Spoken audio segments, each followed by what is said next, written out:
waste of time. Then they said I should be my head. That to me was just a day in bed. I'll take my car and drive real far. You're not concerned about the way we are. In my mind, my dreams are real. Now you're concerned about the way I feel. Tonight, I'm a rock and roll star. Tonight, I'm a rock and roll star.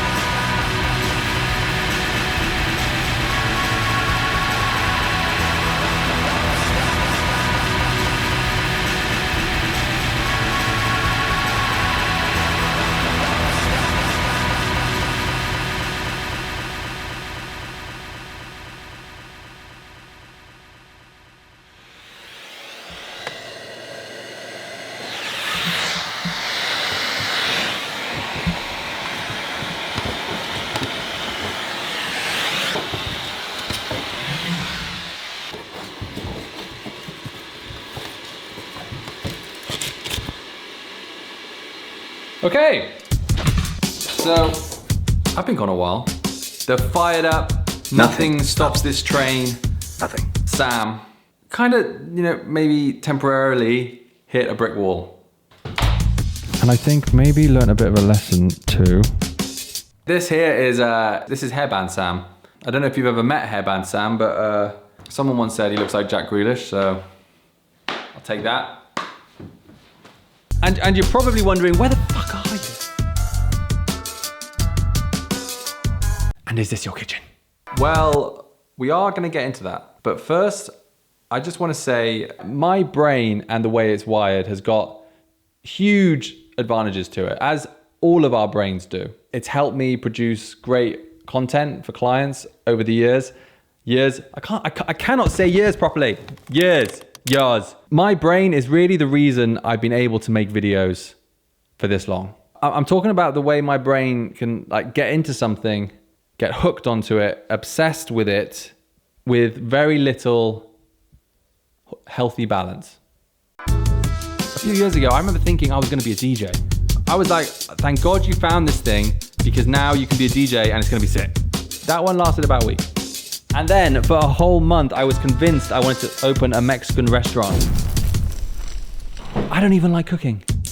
I also spend thousands of pounds on these cryptocurrency miners, which to this day is mining crypto, which, to be honest, I don't really know what that means. These obsessive interests can be unhealthy. Generally speaking, it's good to have structure to your day.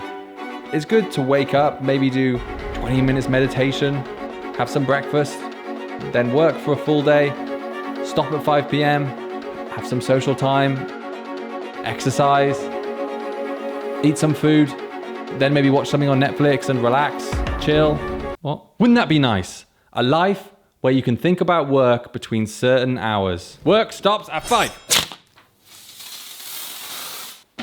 Lame. That's just not who I am, because I love making videos, and that love doesn't stop at 5 p.m. And my whole life I've pushed and I've pushed every day to get better, to make better videos. It's an all-encompassing 24 hours a day thing for me, and that obsession that's been going on for 15 years.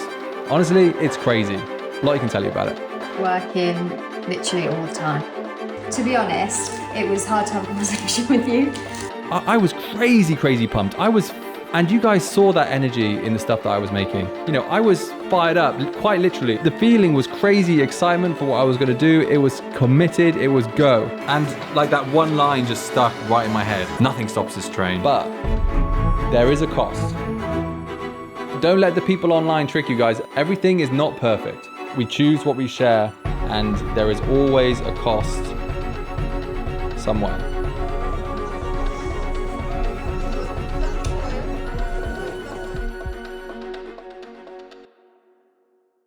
And so throughout this time, I was basically getting these heart palpitations, they're called. They're actually quite common. You're probably thinking, what the fuck? That's nothing. It's basically like a strong beat that you feel in your chest. It often can feel quite random, but when you kind of analyze it, it's actually, they happen a lot more when you're stressed or when your body is in a sense of stress.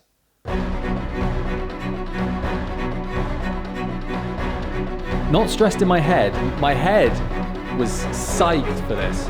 Like, guys, we were winning. I felt like, you know, I launched this thing, people were actually using it and learning from it. The channel was growing.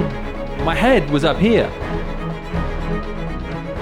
But whilst my head was here, my body was struggling.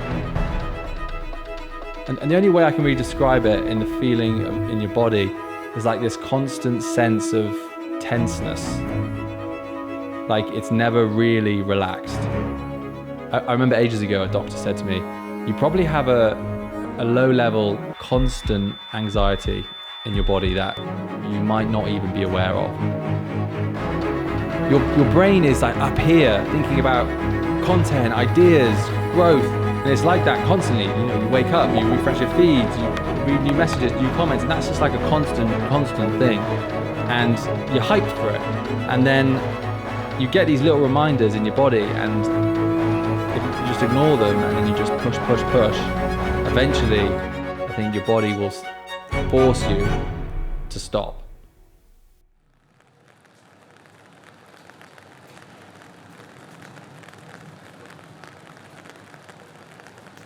So in the weeks leading up to this, I can remember saying to Lottie, I can feel in my body like it wants rest. I want to play SSX Tricky. That was a feeling that I chose to ignore because playing SSX Tricky is not a good use of time. Even if you do have a top score on Tokyo Megaplex. And so I was making a video about a YouTuber, ironically someone who appears to be quite burnt out as well. He's never actually said that, but anyway, I was making this video, looking forward to posting it. It was 95% done, and I was going to post it the next day. And so I'm scrolling through, and this has nothing to do with what happened next, but I'm scrolling through Mr. Beast's thumbnail page and felt fine. But then I'm just looking for this certain video to use as a reference or whatever, and I feel like this kind of spasm in my chest. And like I lean forward, feel it more. I'm like, that feels really, really weird. And then this like high pitched frequency sound starts coming in my ears, and then like my vision just like tunnels and completely like central, so I can just see in the middle. But for like a few seconds, nothing. That freaked me out. I felt panicky, and I've had panic attacks before, but I've never like lost my vision before. So I rang 111, which is like the non-emergency health number. Hello, how can I help? And the guy was like, You better go to A&E because it sounds like they're getting more frequent. And who knows what's going to happen next time. that's actually what he said. So I was like, okay. I went in, they kept me overnight because my heart rate wouldn't go down because I was freaking out. Yeah, thank you for the NHS. So I took a few weeks off, that was the plan. I tried to film again, but I noticed that I started to feel panicky whenever I got near the camera or even be in the studio. So I stayed at home, basically, which is like for some reason my safe space. And I basically found another thing for my brain to get obsessed with. I think my brain connected that this is what happens when you do this, and calmness happens when you do this. We bought this house like 2 years ago, and we've been renovating it quite slowly, depending on whether DIY Sam is around. So yeah, that's where my brain has been all this time. It's you know, there was even one point where I was like, I'm gonna make stuff out of wood, make some like wooden, I don't know, maybe like a drinking game, like a little swingy thing, or Connect 4. I love Connect 4. I don't know, I'm gonna make something out of wood and then like sell it on TikTok Live or something. I was convinced I was gonna do that for a whole week or two. Now it's like fading. I don't know, maybe one day that's what it will be. You know, maybe one day I'll do YouTube for 8-9 months of the year, but then the rest of the time I'll be making something physical with my hands. It's like something that's real and in front of me. Maybe that's actually how I achieve sustainable uploading. You know, that's something that my body was really, really craving. You know, it wanted movement, activity. You know, how do you compare making a gate to making videos online? You've got the online numbers on a screen, people that you don't know writing things, screen, hunched over a computer, hunched over a camera, visualizing an edit, thinking things really in your head, building community where growth is not limited. You do the work once, i.e. you make the video, and whether the audience is big or small, your workload doesn't really change that much. How do you compare that to seeing something in your garden and you're like, I want to make a new one of them today. That needs replacing. So I'm going to figure out how to do it and I'm going to make it. I'm singing in the rain, just singing in the rain. What a glorious singing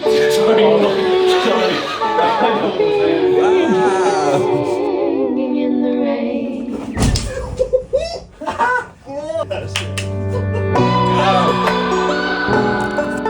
One of the main messages I push in Fired Up is about prioritizing your creativity during the 3 weeks of the course. It's about pushing everything else down and focusing, obsessing over you and what you want to make. And hopefully with my guidance, I help you find some energy, use it, and push for those 3 weeks. After that, you can readjust your priorities if you wanted to. But the problem for me, I had Fired Up and YouTube way above everything else for way too long. And so I was forced to go through this burnout and figure out another way to manage this.